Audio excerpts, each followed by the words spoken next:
Hi, welcome to Leap Taken. I'm Mika, and here at Leap Taken, I talk about all things witchy, law of attraction, manifesting, esoteric, and everything else in between.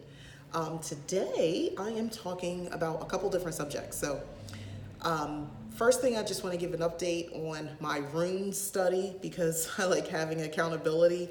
So I got this cool little patch here, or pouch, that I used to keep my tarot cards in, and I got this at a metaphysical store when I lived in North Carolina many years ago. But here are my practice rooms. They're basically cardboard or particle board, cardboard paper or whatever with these symbols on it. It was part of a fortune telling kit I got, I think it was Barnes and Noble or some bookstore some time ago. And the kit's not worth a darn, but it had these runes in here for me to practice with. So I am going to get, or if I don't make them, but I'll probably just buy some better runes, like some stones or something like that. But right now I need to practice, so I'm going to use these. And I've started with, I use this book to get a lot of the meanings. If you've ever seen this book, it is worth getting. It is worth picking up. Grimoire for the Green Witch. It is like chock full of so much information. But one of the things that I enjoyed about the book is they talk about the rune meanings and how to do rune spreads. And it's really informative. Even how to consecrate your runes. So it's chock full of all kinds of witchy goodies, good information, to hand fasting, like all kinds of stuff. So must read, must get, or just to have as a resource in your arsenal. But what I started doing was I got my nice little book of shadows, and I started a page where I just started writing down the meanings to the symbols, drawing the symbols. That's my way for me to, like, from hand to brain and that connection that's supposed to happen. So here's my little chicken scratch. And yeah, so I worked on that. So the next is to just start practicing and understanding interpretation. So I'm going to kind of create some test case scenarios for myself and write it down and see how well I do with interpreting, if it makes sense to me, and so forth. So that's my update with runes. So I'm finally getting on board with using that as one of my divination tools. So I'm happy about that. The other thing I wanted to talk about was the movie Harriet. So I'm even bringing this up because it had a supernatural element in the movie. Excuse me. Excuse me, I had water, I don't know what I did with it, but it had a supernatural element. So in the movie, spoiler, I'm about to tell you about the movie. I saw it this weekend. It's been out for a week. I mean, hopefully you saw it. But I did not know. I didn't research the heck out of the movie prior to seeing it. I just saw some negative comments about it and why people said they would not be seeing it. So I wanted to see it for myself. One of the supernatural element is that Harriet hears from God in the form of visions. So she's able to travel this underground railroad. She was able to escape time and time again. Her first escape from the plantation, from her slave master, and to just avoid situations because she received this gift, from God. And the other people who would see her kind of black out called her having a spell. She was having a spell, and she's just praying to God. So when she would have these blackout moments, she would get a vision of what's to come, immediately what's to come, and that guided her. So one, I have no idea if this is even remotely true, or if that was just movie magic, something they added into the script. If they did, it kept me interested because I found that it pulled me in. With the movie, it pulled me in. There are a lot of things that you can say. I wouldn't say a lot, but there are some things you can say that aren't on the up and up with the movie. It made me very uncomfortable to see a black slave catcher. But I didn't focus on that. I focused on other parts of it. Overall, I left the movie feeling positive and uplifted.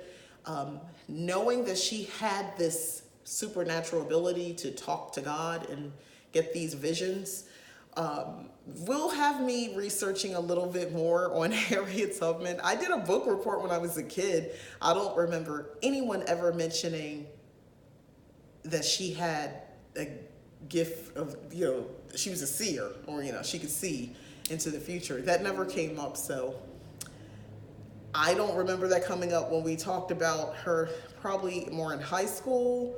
I think we kind of went over her, and no, we did talk about her. I took a African American Studies class in college, and no one mentioned it then. So I'm thinking it's just the movie, but it would be interesting to find out if she wrote about this. So now I feel completely ignorant of Harriet Tubman, and I'm going to do something about it and see if I can find out if that came from something, if she made a comment to somebody, a blurb or something, and she mentioned, she felt like, God was showing her the way, and maybe they took liberty and turned that into something more. I don't know, but I'm curious. But the thing I grappled with, and this is part of a bigger topic, and I'm not bashing any religion, let me just be clear, and that's not what I'm doing. However,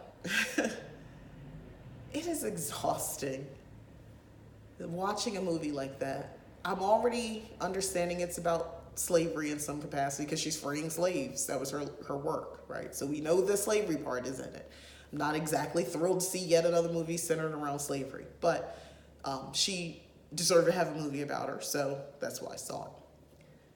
What bothers me is that we know that some traditions, spiritual practices, were left over and repeated, even if quietly, amongst those who had been captured and enslaved.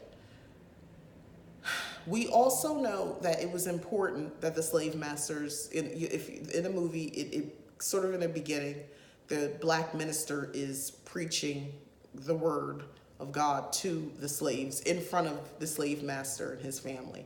And he's letting them know to be obedient to your slave master even when he's not looking. Something along those lines. And there's something in the Bible, he was referencing a Bible quote. So that's what the Reverend is telling them. And you're already in for a shock, like, wow, okay. So, it's this, indoctrination they're giving the people to know their place, basically. Otherwise, you won't get into heaven because you're sinning, because that would be a sin against God to go against your master.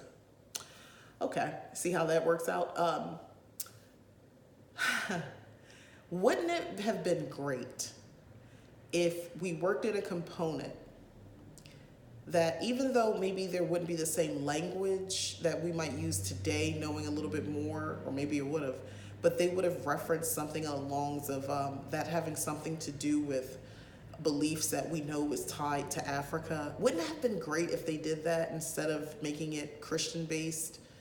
And I think my issue is with this, and I know I'm just totally out in left field with this, but it's exhausting dealing with this whole freaking system. And you're listening to the fact that the black minister had to tell the slaves this, although he didn't necessarily believe that. This is what they had to believe to survive. And to see years later, I can't, I have to censor myself around majority of the people that I know that happen to be black, because they strongly believe in this, in Christianity, and they strongly believe in, all of the things that they've chosen to read, because they don't read everything in the Bible and what the pastor told them that Sunday. Even after everything that yes, it's a movie, but it's based on facts. It's based on history. We understand Christianity was beaten into our ancestors. It is so bizarre to me that people still want to follow this faith, this system. I don't understand. How do you want to? I don't. I followed it because I was indoctrinated. But if you have a right mind and you're an adult and you have critical thought, you know what? I answered my own question. They lack critical thinking skills. Am I being kind of horrible right now? Slightly. I could be worse. This is me censored. because the movie got me fired up thinking about this kind of stuff. And I'm like, okay, so we have a character who has the gift, the seers. She could see things. She could see the future, and enough to warn her. And they give credit to God doing this. So the other slaves, Harriet's husband herself, are giving credit to God because he is helping them, through her. And let's thank God for this. And I'm like, why would the same God even let you be enslaved? Why would the same God let this continue on? Like, this is, she couldn't free all of you. She freed, they said at the movie, 70 slaves herself and hundreds during, what do you call it? The not civil rights, Civil War, because, she worked as a spy. But she worked with the black servicemen. It was just, their own unit. They were all black, and they went to the South, and they saved hundreds of slaves in that movement, or that, whatever you call it, run, or I don't know military terms, but you understand what I'm trying to say, hopefully, in that moment. They did that. So that was, that's freaking awesome. And this woman spent her life doing this. She saved her family. Well, most of them, she couldn't save her sister per the movie, but she saved her sister's children and her mother and her father and her brothers. So she saved most of her family. She got them out of slavery. They ran away. She helped get them using the Underground Railroad. And the whole time, I understand these people are scared because if you think about it, you're in captivity, you're born into captivity, into this world where everyone around you, the adults included, seem to move accordingly, and to know their place. And the ones who step out of line, horrible things happen to them if they are actually killed. They're beaten and made to be an example to anyone else who sass or try to leave or do anything else. So that's traumatizing to do that. And this went on for generations. So, that second, third generation is going to just kind of fall in line. You have outliers, but for the most part, they're falling in line, right? And then so forth. And I feel like the same thing happens when it comes to Christianity. Just fall in line. We just fall in frickin' line. And sorry if I'm rambling. It's just like, this is like off the cuff. This has all been kind of just in my head, and it's just really coming out right now. So I apologize if I'm making a point and I'll never really come back to it, but there's no critical thought. And then some of us do provide critical analysis to it. But it's not always, but those are the ones who are trying to tell me that the black people are really the Jews. You're still in line with the same freaking thought. And that's where you get the 2%ers, 5%ers, I don't know, 1%ers. You know what I'm talking about, those people that yell at you in the New York streets. They dress like the Grand Poobah from the Flintstones. Look, I don't know what they're called. The point is, you got those, or you have the other ones who it's like they just can't leave that system alone. It's all they know. They're not trying to learn more. Even when you get into the African traditional religions, my thing is, the slaves of the time had to infuse Catholicism and make basically African traditional religion. There's several under that. I'm just like Santeria. There's other ones, and we understand why they did what they did. We understand why things were infused, because they had no choice. They had to cover it up. So the saints became, what would be, I guess, Orishas and all this sort of stuff. We get that. But we don't have to do that anymore. Why are we still doing it? Why are we still consulting the book of Psalms in the Bible? Why? And then, someone said to me, well, you may not believe in it, or it's corrupt, I understand that, but there are things in there that are technically spells.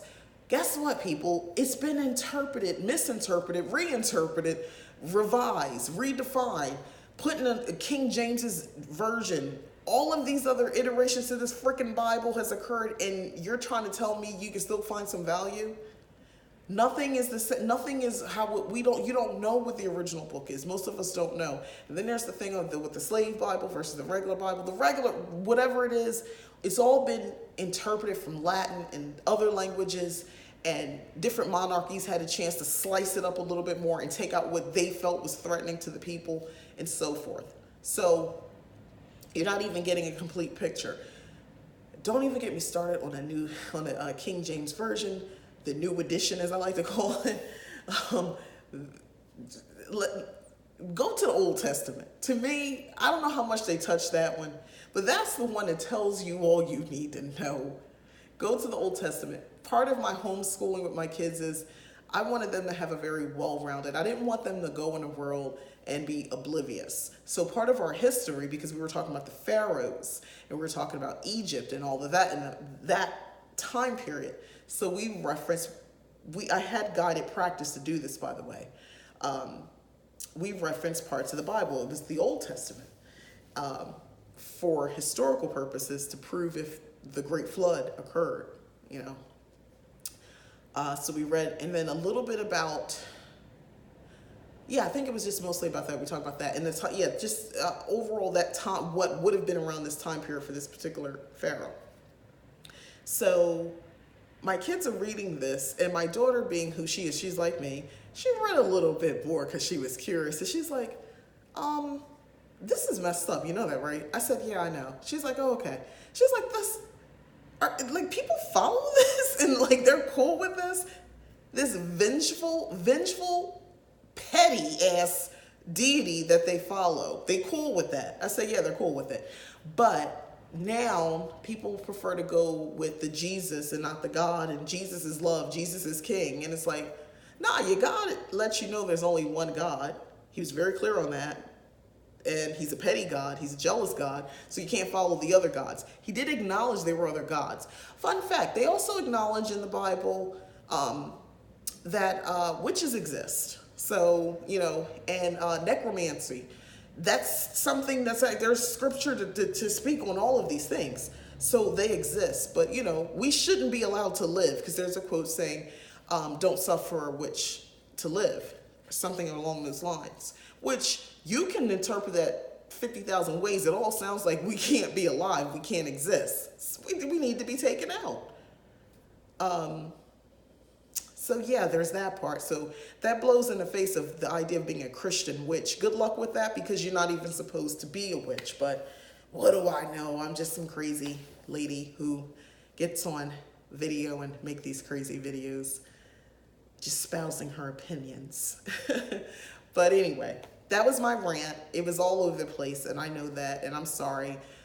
The movie was otherwise good. I appreciated the mystical aspect of her having these visions. Overall, it pisses me off. The whole concept of slavery, obviously, let's just start there. Then to break it down further, it pisses me off that Black people in mass, because the majority of Black people identify as Christian, full well knowing why they even know about Christianity. To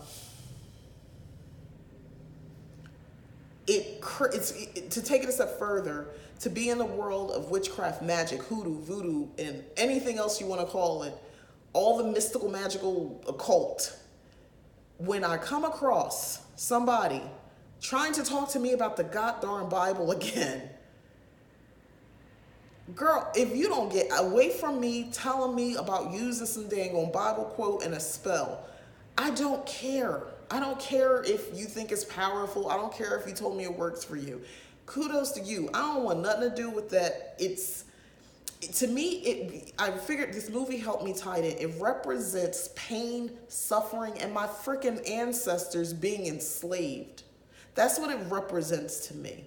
So no, when I see that Christianity is a part of it, or their mock version of how they're presenting it, with the minister telling them that, but obviously he was had two-faced because he was helping the slaves escape, but that's what he had to say in front of the slave master. So there's that part.